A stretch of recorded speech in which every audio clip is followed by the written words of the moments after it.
Hello student, मैं उपासना शर्मा अपनी नई वीडियो के साथ आज मैं आपको कक्षा 10 के पद्य भाग का पाठ 1 कबीर पढ़ाऊंगी। शुरुआत में मैं आपको उनके जीवन का परिचय बताना चाहूँगी। कबीर के बारे में आपने भी सुना होगा। इनके जीवन को लेकर कई किंवदंतियाँ रही है। किंवदंतियाँ होती है कि लोगों की अपनी अपनी राय जो बहुत समय से चली आ रही है कि वह उसके बारे में क्या कहते हैं। इनके जीवन को लेकर कहा जाता है, कुछ लोग कहते हैं कि इनका जन्म एक विधवा ब्राह्मणी के गर्भ से हुआ था, जिसे गुरु रामानंद ने गलती से पुत्रवती होने का आशीर्वाद दे दिया था और वह इन्हें लहर तारा ताल के पास फेंक आई थी। और दूसरी ओर ये भी माना जाता है कि नीमा और नीरू जिन्होंने इनका पालन पोषण किया था, ये सही मायने में इनके माता पिता थे या नहीं, इन्होंने जन्म दिया या सिर्फ इनका पालन पोषण किया था। नीरू जाति से जुलाहे थे, इसलिए कबीर अपने आप को मुसलमान मानते थे, जुलाहा मानते थे। लेकिन कबीर के जो गुरु थे वो रामानंद थे, जिनका प्रभाव इनके जीवन पर पड़ा और ये राम भक्ति में लीन हो गए। अब हम अगर इनके कविताओं के बारे में चर्चा करें तो कबीर की जो कविताएं थी वह बहुत ही मार्मिक थी। वह धर्म के बाह्य आडंबरों पर गहरी चोट करते थे। उन्हें भक्ति को लेकर दिखावा बिल्कुल पसंद नहीं था। उनकी जो कविताएं थी, जो उनके दोहे थे, उसमें उन्होंने जीवन की जो गतिविधियां चलती है, स्वाभाविक जो जीवन होता है, उसको उन्होंने अपने इन दोहों के माध्यम से दर्शाया था। इनका जो दोहा है वो साखी के संकलन में, और साखी जो शब्द है वह साक्षी का तद्भव शब्द है, और साक्षी का जो अर्थ होता है वह होता है साक्ष्य, जिसे हमने देखा है। तो इनके जो दोहे हैं वो माना जाता है कि इन्होंने अपने अनुभव के अनुसार बताए, जो उन्होंने देखा, जो उन्होंने सुना, जो उन्होंने समझा, वो उन्होंने अपने दोहों में डाला है। आपने भी इनके बारे में काफ़ी कुछ पढ़ा होगा। इनके जो दोहे हैं वह हमें भक्ति मार्ग के साथ साथ जीवन के जीने के सलीके और स्वाभाविक जीवन में क्या घटनाएं होती है इसके बारे में भी बताते हैं। चलिए हम इनके दोहों का प्रारंभ करते हैं। मैं जो इनके दोहे हैं आपको 2 वीडियो के माध्यम से बताऊंगी। इसमें आपके पाठ्यक्रम में 8 दोहे हैं, मैं आज आपको 4 दोहों का भावार्थ बताती हूँ। इनका जो पहला दोहा है वो है, ऐसी वाणी बोलिए मन का आपा खोई, अपना तन शीतल करे औरन को सुख होई।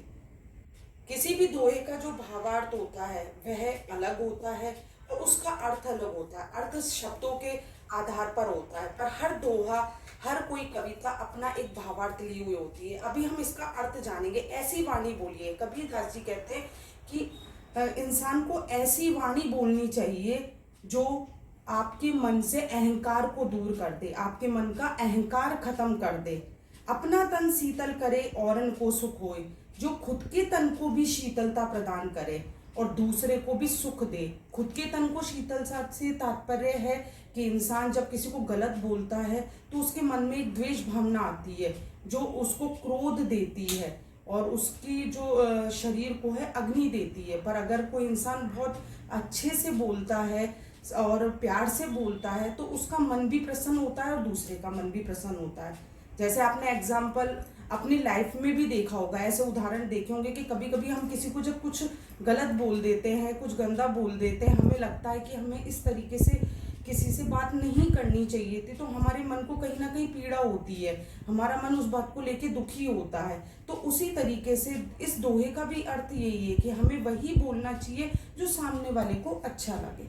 अब हम इसके दूसरे दोहे पे आते हैं। कस्तूरी कुंडली बसे मृग ढूंढे बन माही, ऐसे घटी घटी राम है दुनिया देखे नाई।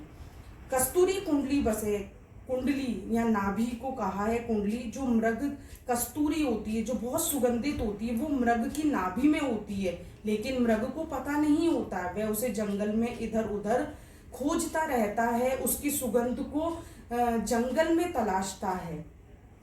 ऐसे घटी घटी राम है दुनिया देखे माई। उसी प्रकार ईश्वर भी घट घट में हर कण में व्याप्त है, लेकिन जो इंसान होता है वो उसे मंदिर, मस्जिद, तीर्थ यात्रा जाकर खोजने की कोशिश करता है, जबकि ईश्वर हमारी आत्मा में ही होता है, हमारे आत्मा का ही अंश है।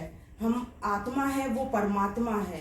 तो इस तरीके से हमें ईश्वर को अपने अंदर ही खोजना है, हमें किसी बाह्य आडंबर में नहीं पड़ना है, हमें तिलक लगा के हाथ में माला लेके दिखावा नहीं करना है, हमें ईश्वर की सही भक्ति करनी है। अब हम तीसरा दोहा देखते हैं। जब मैं था तब हरि नहीं, अब हरि है मैं नहीं, सब अंधियारा मिटी गया, जब दीपक देखा माई। इस दोहे में जब मैं था तो हरि नहीं, या मैं से जो तात्पर्य है वह अहंकार से है कि इंसान में, मनुष्य में जब अहंकार होता है तो वह ईश्वर को नहीं जान पाता है, ईश्वर की सच्ची भक्ति को नहीं जान पाता है। और जब उसके हृदय से जब वह अहंकार खत्म हो जाता है तो उसे हरि प्राप्त होता है, हरि के दर्शन होते हैं। सब अंधियारा मिटी गया जब दीपक देखा माई। यहाँ अज्ञान रूपी अंधकार मिट जाता है जब मनुष्य को ज्ञान रूपी दीपक जलता हुआ दिखता है, उसे परमात्मा के दर्शन होते हैं, उसे सच्ची भक्ति का ज्ञान होता है, तो उसके मन से वह अंधकार मिट जाता है।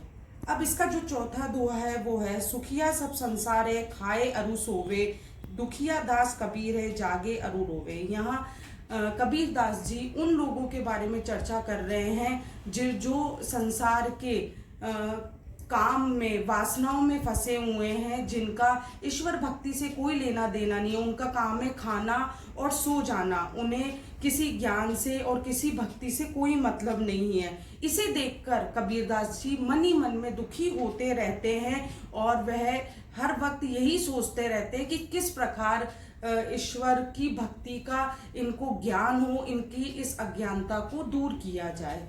तो इस तरीके से मैंने आपको ये चारों दोहे बताए। अगर आपका इनसे संबंधित कोई प्रश्न है तो आप मुझे कमेंट बॉक्स में दे सकते हैं। आगे की वीडियो में हो सकता है कि मैं आपके लिए कुछ प्रश्न लेके आऊं, आप इन्हें पढ़ेंगे और अच्छे तरीके से समझने की कोशिश करेंगे। अभी जो बाकी के दोहे हैं मैं आपको अपनी नेक्स्ट वीडियो में बताऊंगी। Bye, thank you.